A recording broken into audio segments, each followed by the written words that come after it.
Welcome to the Fence and Deck Mastery Podcast, where we discuss cutting-edge techniques, industry trends, and business insights to take your fence or deck company to the next level and dominate your competition.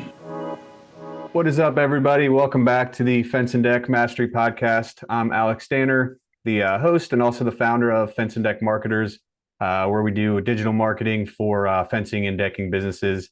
Today I have another great episode that I'm excited about. We're going to be talking about, it's actually a current client of ours. We've been working together for 3.5 months, around there, and someone who's been a lot of fun to work with, and he has a cool story that we're going to be kind of digging into, and also just learning, more about his business and the success he's seen and kind of the growth that he's seen from just starting out to where he is now. But he's also, like I said, he's a client. He's someone that we enjoy working with. He always really gets back to us quickly. He's always on it, and anything we discuss, he's always super fast. And I think that we'll kind of talk to success and growth he's seen here today. But today I have pleasure of having Josh Steinman from EJS Deck and Home Solutions. He's actually from Massachusetts. You'll hear the accent here in a second. That'll make that one pretty clear.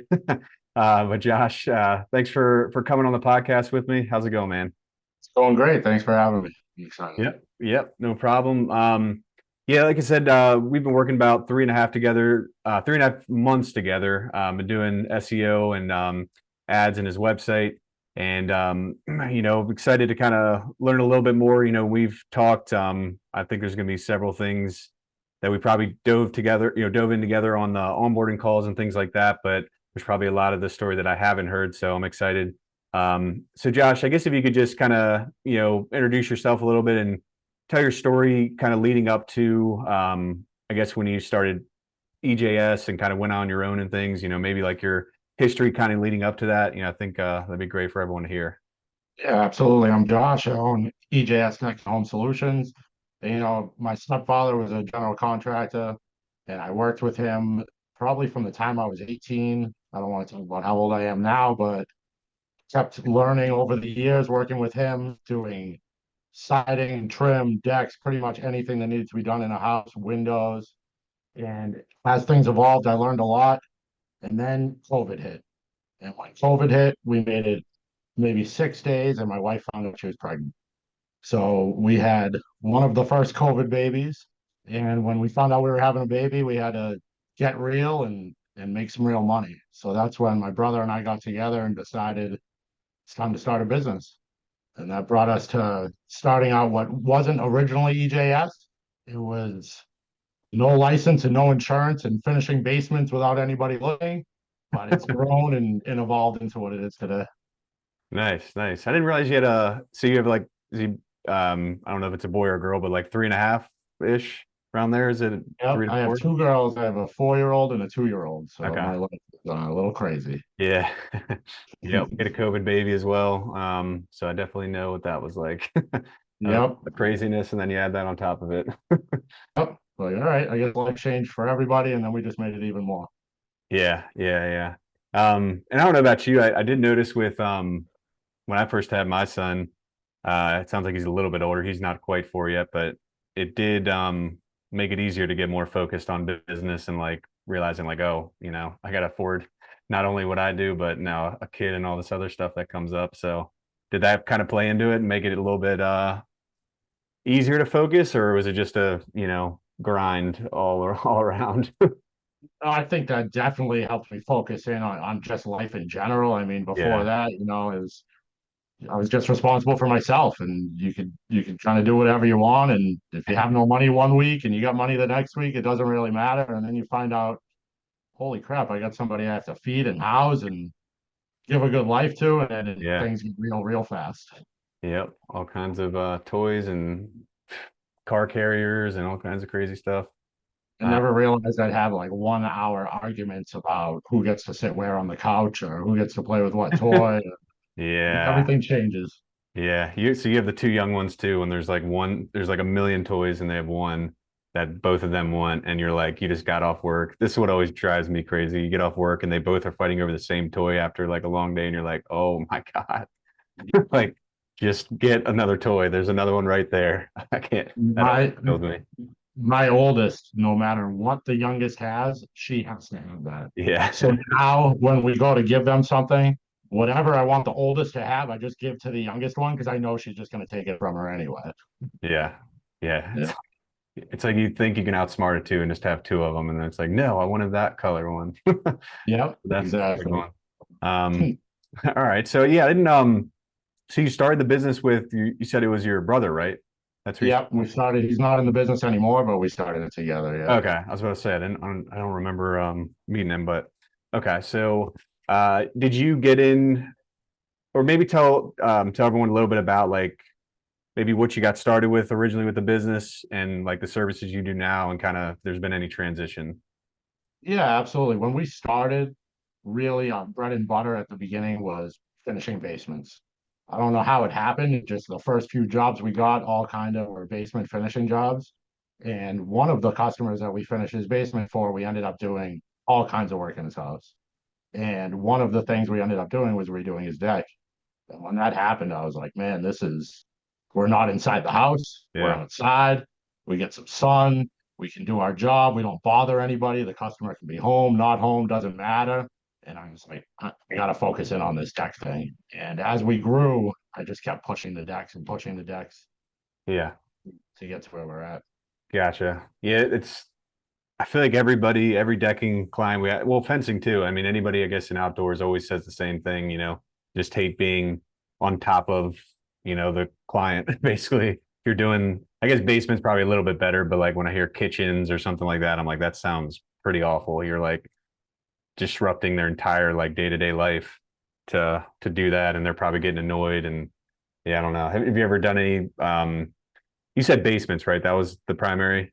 Did I get that right? Basements, yeah, but we kind of do everything, and we still do actually as we're growing. We still Yeah. do kitchens and bathrooms and these different things. I have a kitchen job going on now, and you know what? One of my best clients, this client now has spent over $200,000 with us. But I know when I go there because I have to go inside the house, it's going to be an hour-long conversation, and it turns into Yeah. a whole thing where when you're doing a deck, you can kind of just do your thing.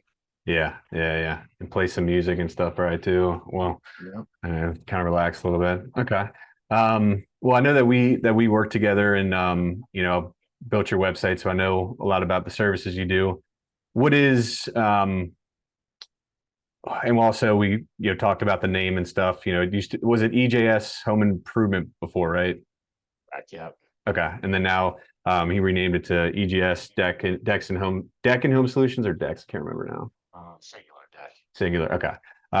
Yeah, so we Josh and I had that conversation a while back because that's what his main focus was. He liked doing the decks and outdoor living stuff. So we renamed the name to fit that more and something I'd recommend anybody really doing if they are trying to focus on one thing and be a little bit more targeted versus doing everything and every type of service. But that's been kind of a transition there. So I know you're making, you're kind of what would you say the percentage is, just decks and outdoor living at this point? I'd say 75%. 75. Okay.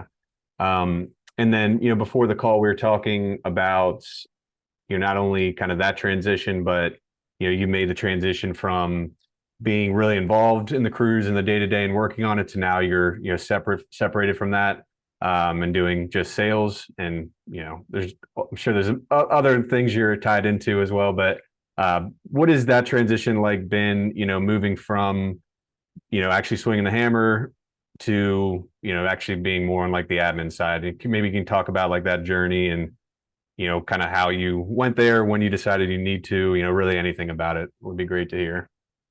Yeah, absolutely. I think a lot of people in this business are probably different than what I was, where lots of guys love swinging the hammer.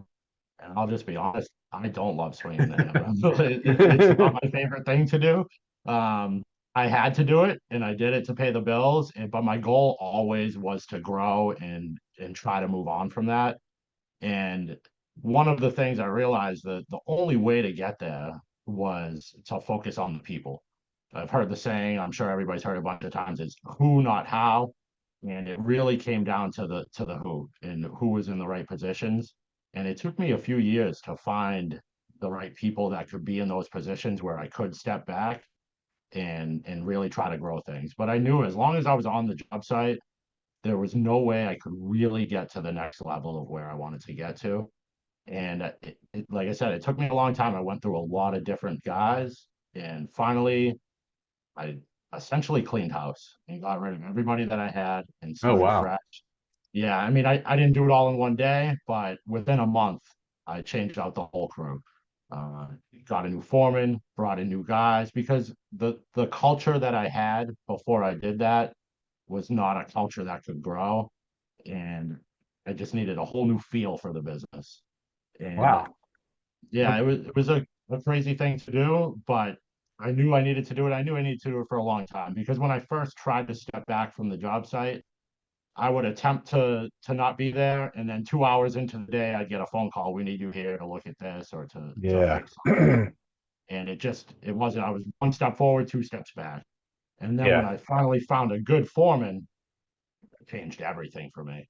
And I realized right when he started, like, man, this is going to go to the next level now. I can focus on the business and not have to worry about being on the tools and getting these things done.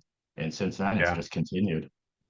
Wow. Yeah, I don't remember you telling me that part. That's kind of want to dig into that a little bit more. So, did you so when you hired your previous was it in-house or was it subcontractors? How are you currently doing or then versus now, or is it the same way?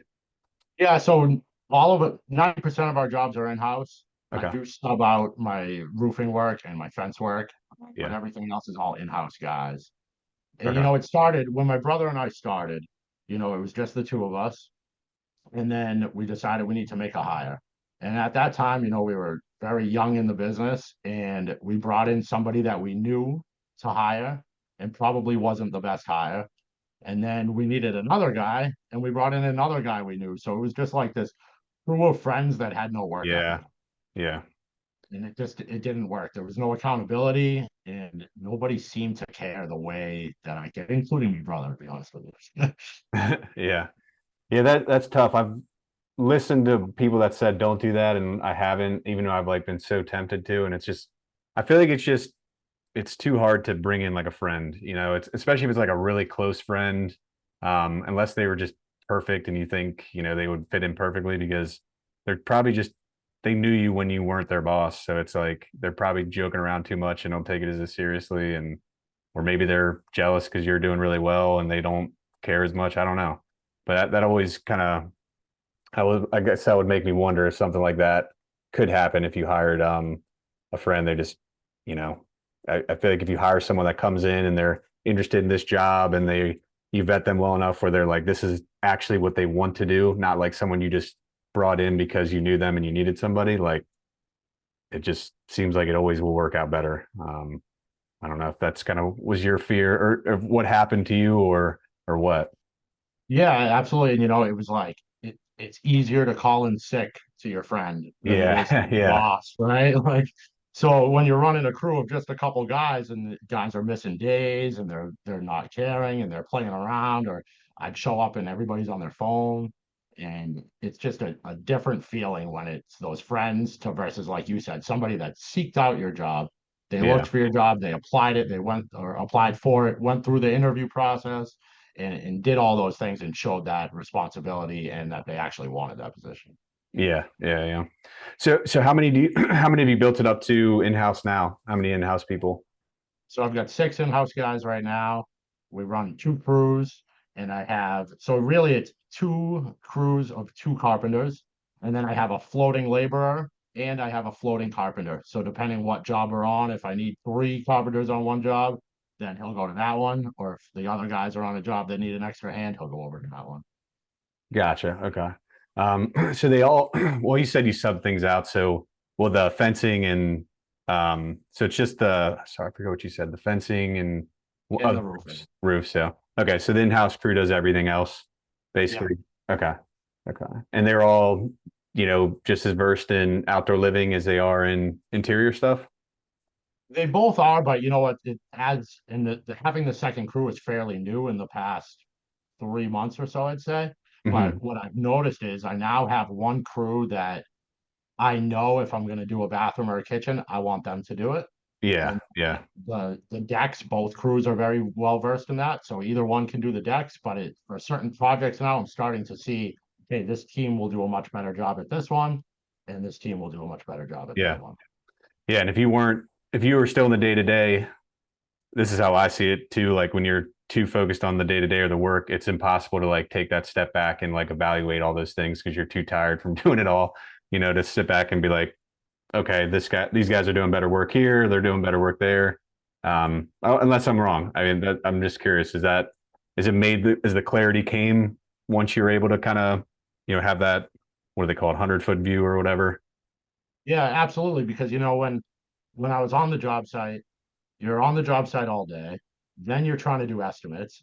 Then you're trying to put together permit applications and you're trying to do takeoffs and you're trying to pick up materials. And the next thing you know, it's 1 in the morning and you're sitting on your computer sending out estimates and you haven't even been able to think about Yeah. who was efficient and who wasn't.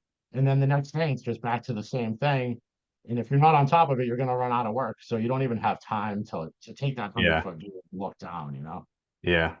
Yeah. Do you have a hard time with like turning it off? I guess, I know you got young kids and we're almost in the exact same situation with age wise anyways. Um, I mean, do you have a hard time with like taking a step back and calming your brain down to like think about things clearly, or are you more of like a go, go, go type person all the time? It it is hard for me. I made a decision that when I'm home, I really want to just be the best dad that I can be. Yeah. So I really try to. So I actually have this process now that I'm sure my wife absolutely hates. But when I come home, I will vent about my day to my wife immediately. She's not even listening to me, but I just get it all out. I say everything I have to say, and then I can be present at that point, and it allows me to just because I don't have anyone during the day to tell or talk Yeah. to. So I tell her everything, and then I can move on. I mean, with that being said, like a customer calls or texts or emails, then everything stops and I'm back into that mode. But I Yeah. try to, other than answering the phone after 5 o'clock, just try to be present. So that's interesting. That one's another one I'd like to dig into. Does your wife know that you're doing that? Like, is that well known that like this is just what you're doing is venting, or is she just thinks you're venting? Like, does she know you're doing it for a targeted reason at this point? She knows, and I think in the beginning she pretended to listen and all those things, and now she just knows I have to get it out. And once I get it out, I can move on and I'll be fine. And I've never sat down and said this is what I'm doing, but I'm pretty sure she knows. That's good. Yeah, I like that too. I mean, you got to get it all out. If you hold everything in, you're just gonna, well, then you probably explode and, might be mean to your wife versus, just calling out whatever pain point you had.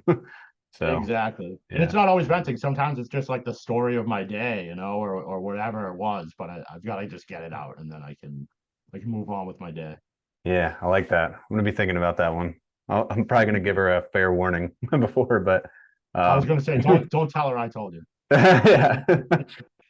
She's like, all Alex is doing is bitching about everything now. Yep.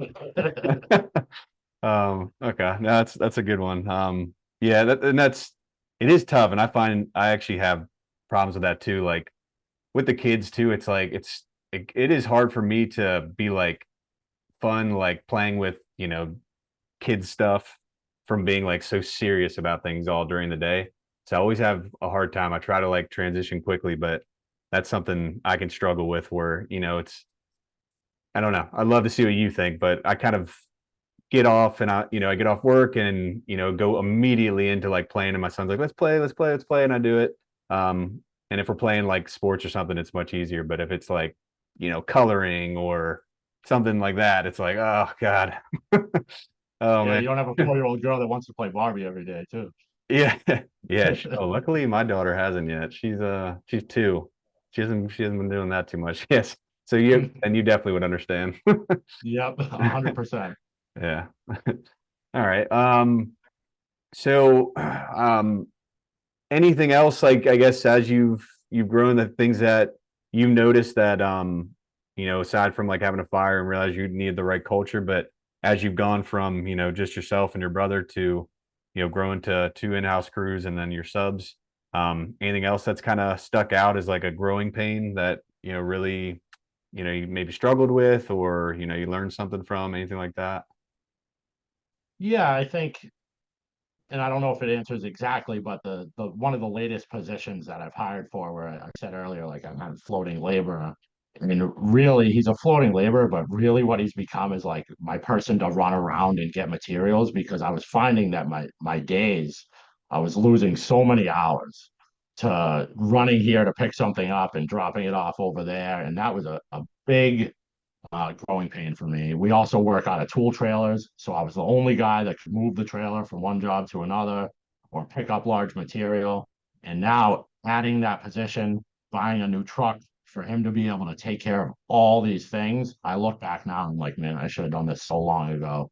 And it has just opened up so much time and made it so that, this just happened, but I believe going forward, I'm going to have a lot more time to grow even more. Yeah.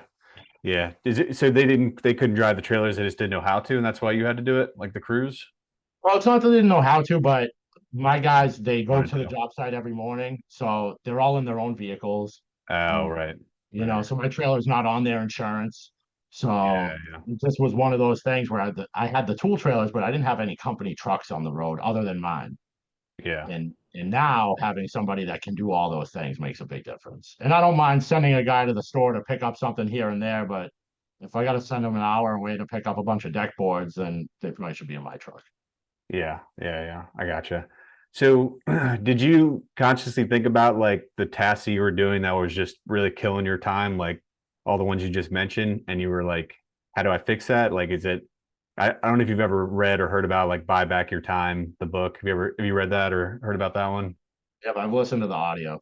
Okay. Yeah, that's a good book. And that makes you kind of sit down and think about it. So I was just wondering if you had that kind of thought from reading that, or if you just kind of were like, I hate doing this part and I need to hire, that kind of thing. It's definitely it's from that book as well as many other things. So I spend my time, I'm in my truck so much. I'm listening to contractor podcasts, business Yeah. podcasts, fence and deck mastery podcasts, Nice. whatever podcasts are there, or books also on Audible and those type of things. And everybody in this business that knows what they're talking about and has been doing this and has been successful will tell you the way to get bigger is to delegate Yeah. everything that you can so that you could focus on a higher view and a higher view and a higher view. And I've really tried to do that. So I've looked down and like, all right, I'm spending so much time doing whatever task this is. Can I bring somebody in to take care of this task? Yeah. And I think that's the roadmap to getting bigger. Yeah. Yeah. There's no way around it, really. I mean, if you don't do that, there's really no possibility, especially if you're out of time too, if you don't have any extra time. And if you have young Exactly. kids, there's definitely no time. Yeah, there's no time for anything. So Yeah. anything you can delegate out really helps. Yeah. What would you say about like I always wonder this and always like to know, SOPs and things when, you have your two crews. Do you have any kind of SOPs built out for like the crews to know like what to do here and there, or they already kind of know it and they're already solid, you don't really need it? That's something. So I will say the two crews that I have right now going are solid and don't need it, but that doesn't mean that we're not working on it, because that's another thing that I know Yeah. in order to really grow is to have those SOPs in place. Yeah. And that, now that I have more time, is actually something I've been working on every day, is trying to build out SOPs for everything that we do. Yeah. Yeah, and that's if they are solid, that's good too, because you can have them build them out too. If they're going to build like the right instructions. Because otherwise, I mean, it's probably save you some time if they record their steps. I don't, we do a lot of SOPs here, but it's all online. So I haven't given too much thought of like how you would create them on the job if it would be a huge pain, but I guess they're a pain to do regardless. Creating SOPs, nobody really wants to like sit down and write out their steps. So you kind of have to just accept it'll save time later and less hassle later. If, at least what I tell my team, I'm like, because I don't want to create an SOP. It's not like I want to do that. I'd rather just get it done and move on to the next thing. But what I tell the team, and we're pretty good about it, is well, eventually as we grow, like you're going to have to teach this to somebody, because I'm not going to train the person that's under you. So like, you can either create them now the way you want and save yourself time later when things are probably crazier, or, you know, you can basically just get it out done, knock it out now and kind of have them ready for the next phase. So yeah, Exactly. And as we add crews, they become more and more important because when I sell a deck, I explain, hey, we're going to do it this way, and this is what it's going to look like, and this is how I do things, and it's important for each crew to be able to do things exactly the same way. So no matter who I'm talking to, I know that's the way it's done. yeah. And I'm curious too. Now I'm thinking about like the SOPs on like custom jobs. Most decks, well, there's cookie cutter ones that a lot of guys will do, but if it's something more big and elaborate, a 50,000 plus type job, it can be a little bit more involved sometimes. Do you think that will complicate things, like how you tell them to do it, or are you just maybe recording just the basics, how to put the footers in properly, um, installing railing? I don't know. Ever thought about that, like how it would scale over time? Yeah, I think there's certain things, of like, hey, this is how we do our fascia board, or this is how we do our risers and skirt boards. That will be the same every time unless someone throws a curveball in there. Yeah. And then, the things for the unique jobs, and actually something we've developed lately is we've really got into using the CompanyCam app, Yeah. It's a good one. and it's amazing. And I now go in there and I upload all my pictures, all my plans, all my notes, the whole scope of work for the job. So anything that's out of the box or out of the norm is listed right there for those guys to see. I'll take pictures, when I go to look at the job, and I can mark them up with notes. So this is what's going here and this is what's happening here. And it's really helped to streamline even when we're doing something that isn't the standard. Yeah. Yeah. Yeah. Yeah. I feel like nobody has anything bad to say about Company Cam. I always forget to tell people to sign up for that, to be honest. I need to be better about that because it does make everyone's life so much easier. They can have it Yeah, all and in one spot. one of the things that like is super important to me and to try to set ourselves apart from, the chuck in a truck or whatever you want to call it, is our level of customer service and how clean we keep things and how we store our tools at the end of the day.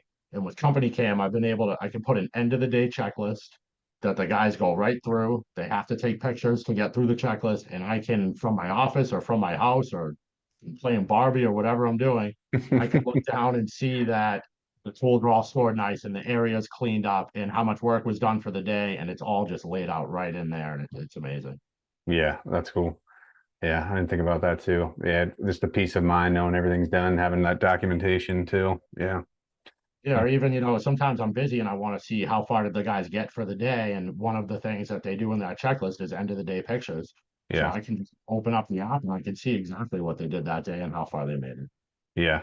Yeah. And then you have it for people like us where you can just give us a login and we have all the photos for the website and we're doing social media and all that stuff too. That's right. Um, I'll have to get you the login for Company Cam. yeah, I don't I was about to say, I think we need to get that login.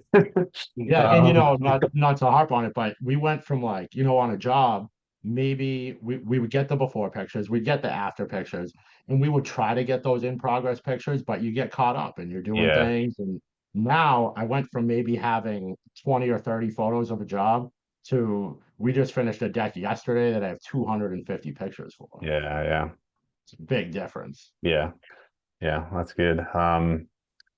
So always got to talk about marketing since that's what we do here. But you mentioned something earlier on, and obviously I know what we're doing. We built your website and SEO and ads, but you were talking about you said something cool about postcards. I've heard of guys using that. That's usually something I recommend. That's not digital, obviously, but can you kind of explain how you use postcards? With your jobs to get more leads. Yeah, absolutely. And I'll be honest, I stole this from somebody. I heard it on one of the podcasts I was listening to, but I have a postcard that we send out. So if I'm going to do a job in a neighborhood, I'll sit at my desk and it's probably the long way of doing it, but I'll go right on Zillow and I'll look at every house in that area and kind of pick which houses have the value in the Ah, home value of something we're trying to target. And I'll send postcards out, probably about 100 postcards before every job to everybody in the area. And all the postcard says is, hey, my name is Josh. We're EJS Deck and Home Solutions. We're going to be in your neighborhood. We don't want to bother you. We don't want to make a mess. So please, if we're in your way or you have anything that you'd like to talk to us about, here's my phone number.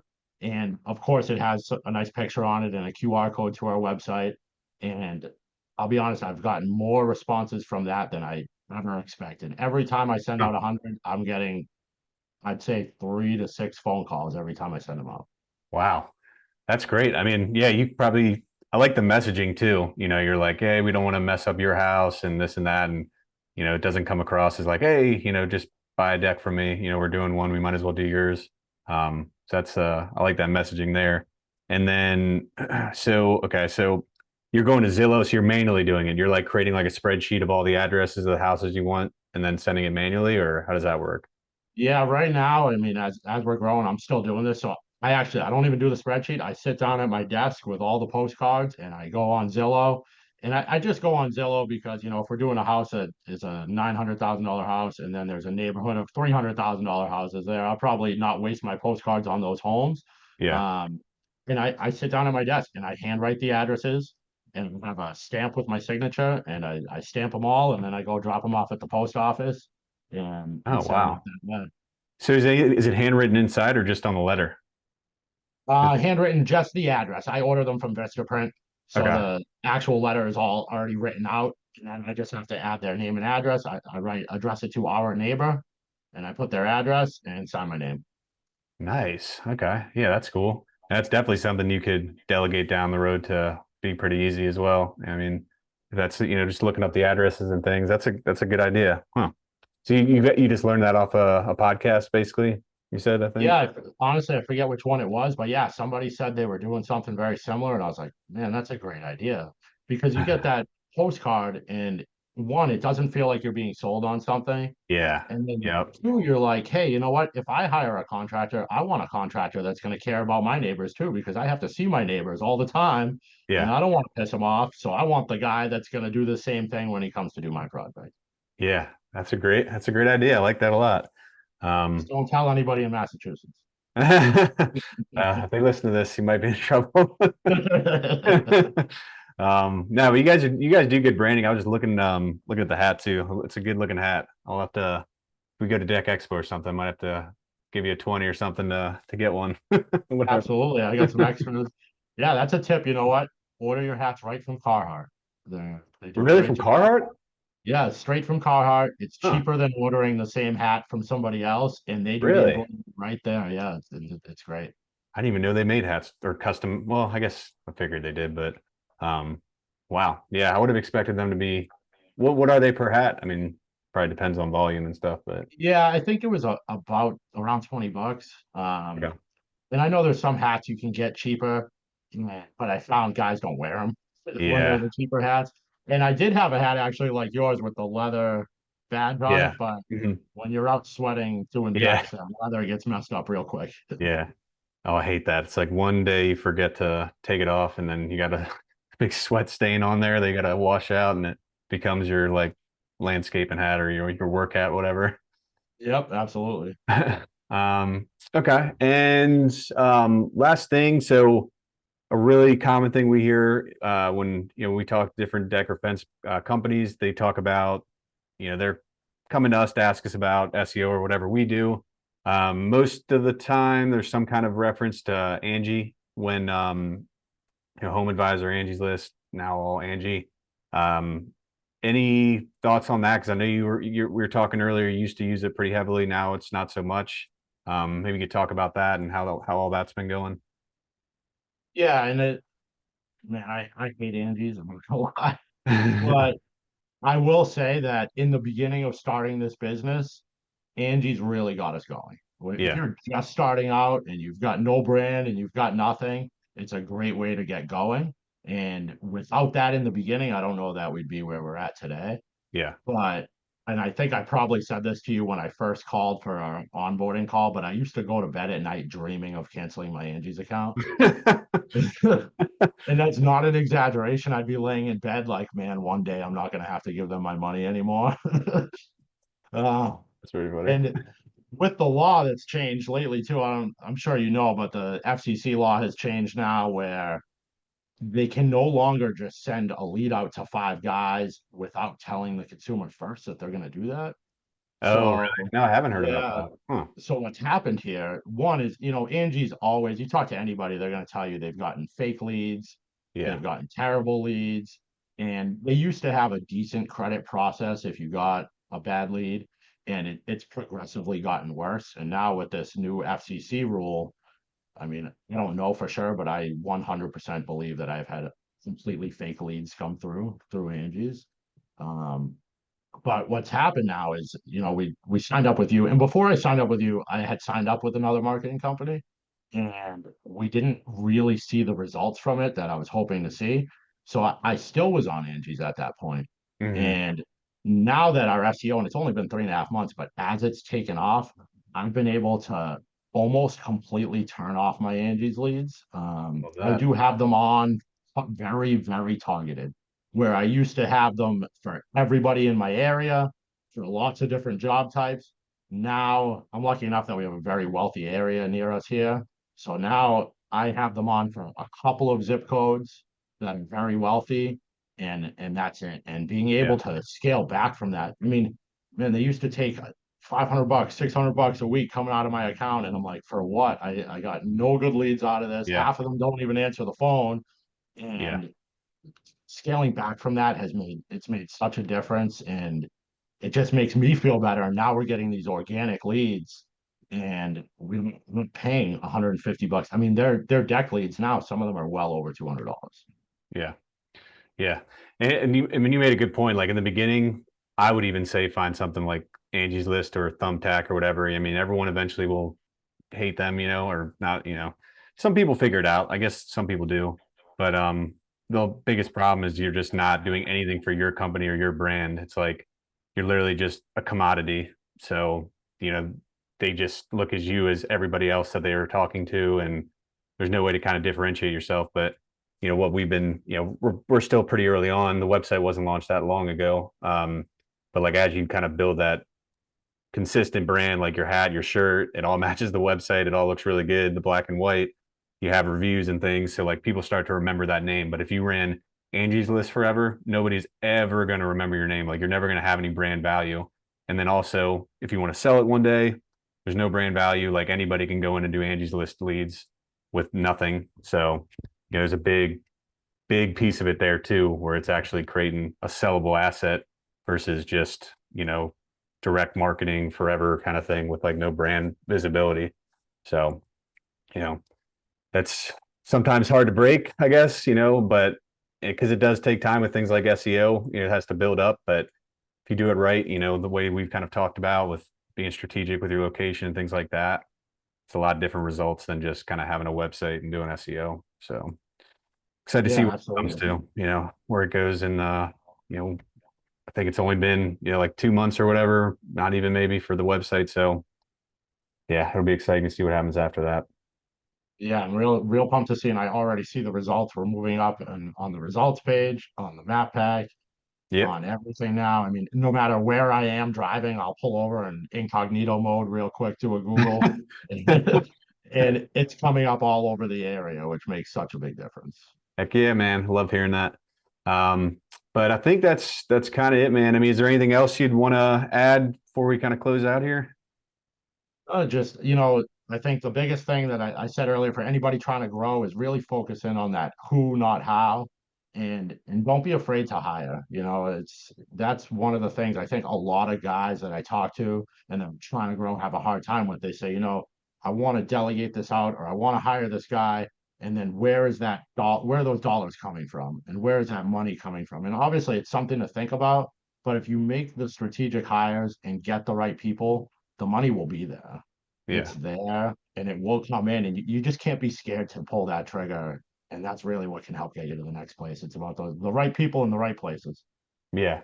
And I completely agree. And one thing that just recently has become like very relevant in my life, do you listen to Alex Hormozy at all? I do, yeah. Yeah, I don't know if you've ever heard that one podcast where he's like, his mentor said the best hire is yet to come.